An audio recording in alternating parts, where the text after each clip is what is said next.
नमस्कार भावांनो, बैलगाडा क्षेत्रातील देव रुत्सम द्वादश हिंदकेसरी बकासूर तसेच कुमार रणवीर राहुलभाई पाटील अडवली कल्याण यांचा बिंजोडचा बादशाह मथुर तसेच स्वर्गीय रणजित निंबाळकर सर यांचं काळीच पैलवान अभिजित भैया पवार पलटण यांचा वेगाचा शेवट सर्जा तसेच कारुंडे एक्सप्रेस चिक्या तसेच मित्रांनो बैलगाडा क्षेत्रातील रॉकेट घोटचा सर्जा हे 5 नंदी आता कोणत्या मैदानात पलताना दिसेल एकाच व्हिडिओत मी सांगणार आहे। व्हिडिओ शेवटपर्यंत बघा।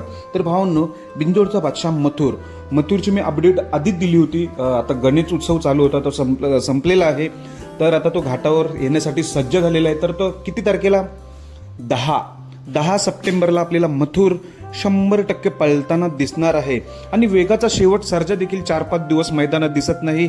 बरेच जण सारखे विचारत असतात वेगाचा शेवट सर्जा कधी दिसेल। तर भावांनो, वेगाचा शेवट सर्जा देखील तुम्हाला 10 सप्टेंबरलाच पळताना दिसणार आहे।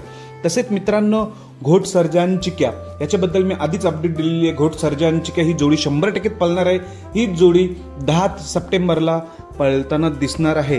राहिला आपला बैलगाडा क्षेत्रातील देव रुत्सम द्वादश हिंदकेसरी बकासूर आताच लगातार 2 दिवस पळाला। मौजे नरवणीमध्ये 1 नंबर केला, मौजे काजडला गटालाच पराभव झाला।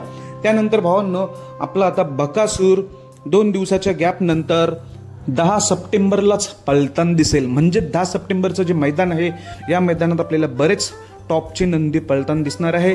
मथुर, बकासूर, घोटसर्जा, चिक्या सर्व नंदी पळताना दिसतील। धन्यवाद भावांनो।